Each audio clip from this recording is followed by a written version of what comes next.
ಅಣ್ಣ ನನ್ನ ಹೆಸರು ಸಚಿನ್ ಅಂತ, ಇಲ್ಲೇ ಕುಣಿಗಲವರು. ನಾನು ಇಲ್ಲಿ ಫ್ಯಾನು.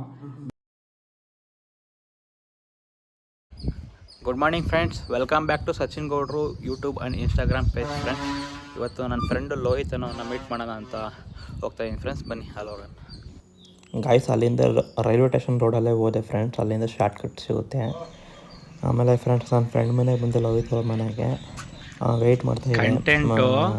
ಅವ್ನು ಬರುತ್ತಪ್ಪ ಅಲ್ಲಿ ಆಗೋಯ್ತಾ ನೋಡಲ್ಲಿ ಅಲ್ಲಿ.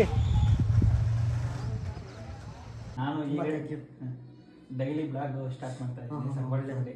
ಈಗ ಬಡವ್ರ ಮಕ್ಕಳು ಬೆಳಿಬೇಕು, ಹಂಗಾಗಿ ಬಡವ್ರ ಮಕ್ಕಳು ಬೆಳೆದ್ರೆ ತುಂಬ ಜನ ಸಪೋರ್ಟ್ ಮಾಡ್ತಾರೆ. ಫ್ರೆಂಡ್ಸ್ ಅದಾದಮೇಲೆ ವೆಂಕಿ ಕ್ರೇಜ್ ಅಣ್ಣನ ಮನೆಗೆ ಹೋಗಿದ್ದೆ. ಅವ್ರ ಜೊತೆ ಮಾತಾಡಿ ಮೀಟಪ್ ಎಲ್ಲ ಮಾಡಿಕೊಂಡು ಬಂದೆ ಫ್ರೆಂಡ್ಸ್. ಅಲ್ಲಿಂದ ರಂಗಸ್ವಾಮಿ ಬೆಟ್ಟಕ್ಕೆ ಹೋಗೋಣ ಅಂತ ದರ್ಶನ ಮಾಡೋಣ ಅಂತ ಹೋದ್ವಿ ಫ್ರೆಂಡ್ಸ್, ನಾನು ನನ್ನ ಫ್ರೆಂಡು. ಇಲ್ಲೆಲ್ಲ ರಂಗಸ್ವಾಮಿ ಬೆಟ್ಟದಲ್ಲಿ ಕನ್ಸ್ಟ್ರಕ್ಷನ್ ನಡೀತಿದೆ ಫ್ರೆಂಡ್ಸ್. ಇಲ್ಲಿ ವಾಲ್ ಕನ್ಸ್ಟ್ರಕ್ಷನ್ ಆಗಿರ್ಬೋದು, ರೋಡ್ ಅಗಲ ಮಾಡ್ತಿರೋದಾಗಿರ್ಬೋದು. ಅಲ್ಲಿಂದ ಫ್ರೆಂಡ್ಸ್ ಬೆಟ್ಟದ ಮೇಲಕ್ಕೆ ನಡ್ಕೊಂಡು ಬಂದ್ವಿ.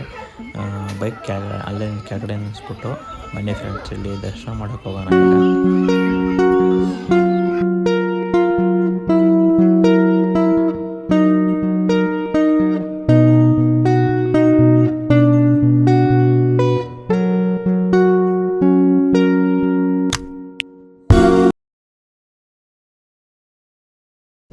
ಬ್ರೋ, ಎಷ್ಟು ದಿವಸ ಆಗಿತ್ತು ನಾವು ಬಂದ ದೇವಸ್ಥಾನಕ್ಕೆ?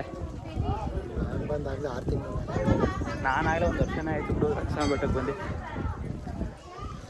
ಫ್ರೆಂಡ್ಸ್, ನೇಚರ್ ಮಾತ್ರ ಇಲ್ಲಿಂದ ಸೂಪರಾಗಿ ಕಾಣುತ್ತೆ ಫ್ರೆಂಡ್ಸ್. ಇಲ್ಲೇ ದೇವಸ್ಥಾನ ಫ್ರೆಂಡ್ಸ್. ಇವತ್ತು ಭಾನುವಾರ ಆಗಿರೋದ್ರಿಂದ ರಶ್ ಇದೆ. ಅಲ್ಲಿಂದ ಫ್ರೆಂಡ್ಸ್, ನನ್ನ ಫ್ರೆಂಡ್ ಶ್ರೀನಿವಾಸ್ ಅಂತ ಬೆಂಗಳೂರಿಂದ ಬಂದ. ಅವನ ಜೊತೆ ತೆಪ್ಸ ಅಂದರೆ ನರಸಿಂಹಸ್ವಾಮಿ ದೇವಸ್ಥಾನಕ್ಕೆ ಬಂದಿದ್ದೆ ಫ್ರೆಂಡ್ಸ್. ಇಲ್ಲಿ ಅಲ್ಲಿ ದರ್ಶನ ಮಾಡೋಣ ಅಂತ ಒಳಗೆ ಬಂದಿದ್ವಿ ಫ್ರೆಂಡ್ಸ್. ಅದಾದಮೇಲೆ ಅಲ್ಲೇನೇ ಊಟ ಇತ್ತು ಫ್ರೆಂಡ್ಸ್. ಊಟ ಮಾಡ್ಕೊಂಡ್ವಿ ಫ್ರೆಂಡ್ಸ್. ನಾನು ನನ್ನ ಫ್ರೆಂಡ್ಸು ಸ್ವಲ್ಪ ಮಾತಾಡ್ಕೊಂಡು ನಿಂತ್ಕೊಂಡು ಅಲ್ಲಿಂದ ಈ ಬ್ಲಾಗ್ ಇಲ್ಲಿಗೆ ಎಂಡ್ ಮಾಡ್ತಾಯಿದ್ದೀನಿ. ಹೊಸದಾಗಿ ಯಾರು ಸಬ್ಸ್ಕ್ರೈಬ್ ಮಾಡಿ ಫ್ರೆಂಡ್ಸ್. Thank you.